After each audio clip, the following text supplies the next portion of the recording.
Kain na tayo. Ang ulam namin ay yan. Ating ulam ngayon ay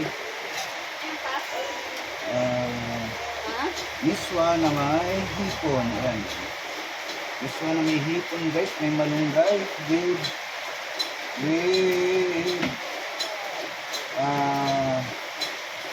ano ba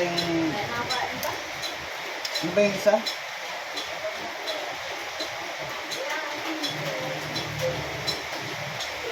With tokwa ang baboy guys. Yeah. With tokwa ang baboy. Thank you guys. Ayan, kakain na tayo. Ayan pa tayong paksiw. Ayan. Paksiw at miswa na may hipon na may malunggay.